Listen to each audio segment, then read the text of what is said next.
Creio eu que você já tenha ouvido falar da palavra sadismo.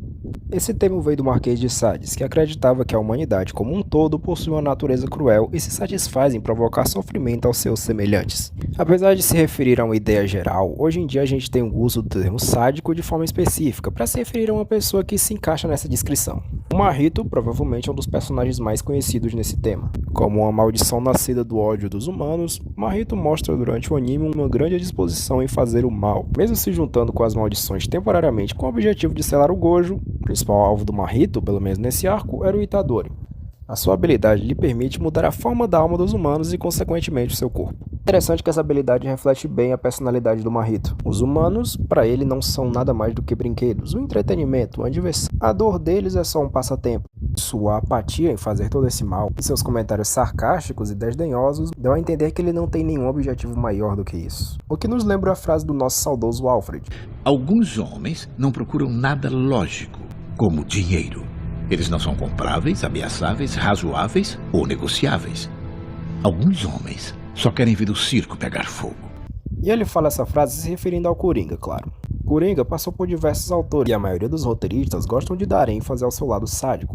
Isso pode parecer óbvio, claro, mas o grau de sadismo do Coringa é algo que vai dando ênfase à crueldade do personagem à medida que essa maldade desmedida vai tomando prioridade na sua personalidade.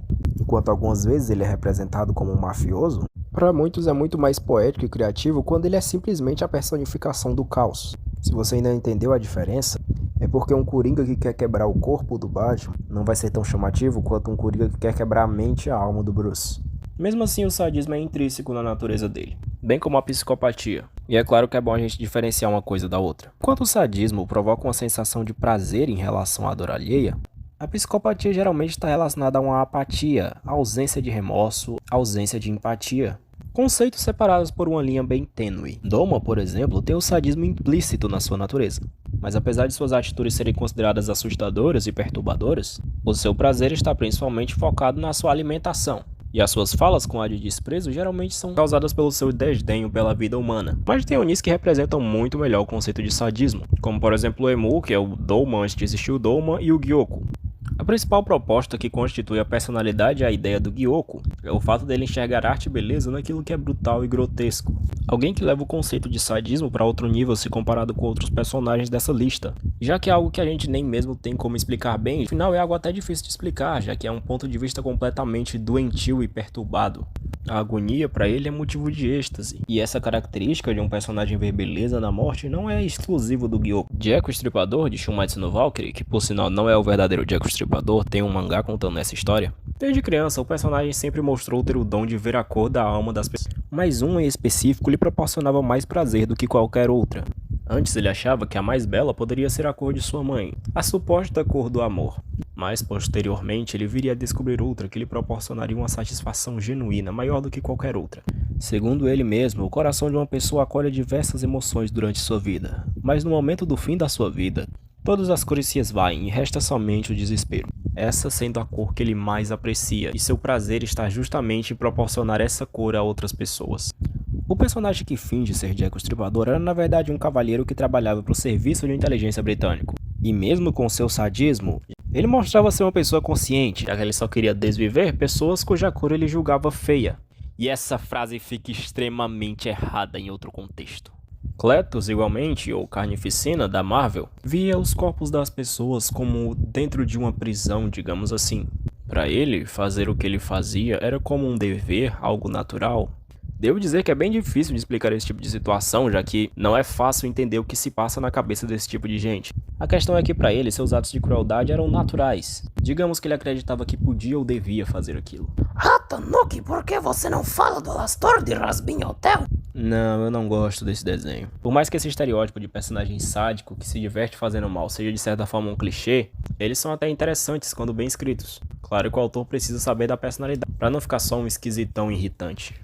Enquanto muitos personagens têm o sadismo como critério determinante da sua personalidade, alguns têm ele de uma forma mais sutil, mas claro, influenciando suas ações.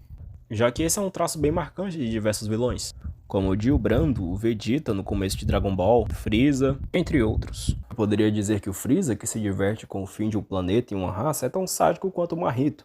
Mas essa característica não é tão escancarada na construção da personalidade do personagem. Não que seja escondido, o Freeza é o diabo. E como eu disse, o sadismo sem ser acompanhado de uma personalidade muitas vezes parece um recurso para chocar o público. Na HQ Crossed, por exemplo, uma epidemia contamina a humanidade, trazendo à tona o pior lado da sua natureza. Eles não viram zumbis nem ganham poderes, a única diferença dele para os outros humanos é a sua crueldade e ausência de escrúpulos. Ao mesmo tempo que, em diversos momentos, a obra contrasta a maldade dos cruzados com a maldade oculta de humanos que não são contaminados. Eu não acho o HQ ruim, mas eu também não acho que é tão legal. É bem escrita, mas não é necessariamente genial. A violência e a brutalidade excessiva chamam a atenção de algumas pessoas, mas à medida que se repete, vai se tornando maçante, perturbadora, desconfortável e não prende o leitor. Junji Ito, por outro lado, considerado por muitos um gênio do horror, em seu mangá sobre o planeta monstro Remina dá uma aula sobre o sadismo humano. Resumo básico: cientista descobre o planeta, bota o nome da filha dele no planeta. Descobrimos que o planeta é na verdade um monstro. A humanidade tem a brilhante ideia de sacrificar a menina para se livrar do problema porque supostamente é ela que causa isso, né? Não. A HQ em diversos momentos dá a entender que a humanidade não está fazendo aquilo para se salvar, mas sim por prazer. Sorrisos diabólicos e um prazer sórdido evidente evitam que hajam dúvidas quanto à intenção dessas pessoas. O fato de ser o planeta todo contra a menina trabalha bem a teoria do Marquês de Sades, que afirma que essa é uma característica geral da humanidade. E não, eu não acredito que toda a humanidade esteja envolta na filosofia do sadismo. Todavia, o egoísmo e o orgulho humano vêm cada dia distanciando as pessoas da empatia e dos escrúpulos que os tornam humanos.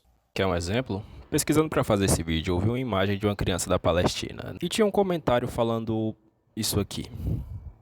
E eu gostaria que isso fosse fake, mas eu acho bem pouco provável. Independente da sua posição a respeito dessa guerra, você tem que admitir que é ridículo ver pessoas torcendo para um dos lados como se fosse só uma partida de futebol e comemorando ataques, enquanto tem pessoas sofrendo de verdade de ambos os lados, principalmente inocentes. Como diria o Annie-Rap, em uma guerra alimentada por velhos, a morte cobra, e as crianças são quem sempre paga o preço. Acho que eu também poderia falar de Charlie Kirk, cuja execução virou motivo de piada, principalmente para a esquerda. Justo eles que reclamam tanto de humor negro, não é? Inclusive, também não simpatizo muito com o humor negro. Esse tipo de comédia é um exemplo do que proporciona o relativismo do sofrimento alheio. E eu não sou de problematizar, mas eu acho que a partir do momento que você torna tragédias como o Holocausto ou 11 de setembro piadas, a gente está se distanciando da empatia que nos torna humanos. Dito isso, não seja assim, pratique o amor. Se quer um exemplo de boa ação, pode dar like nesse vídeo, se inscreva para me ajudar a crescer e deixe seu comentário para melhorar meu feedback. E Deus abençoe a sua vida.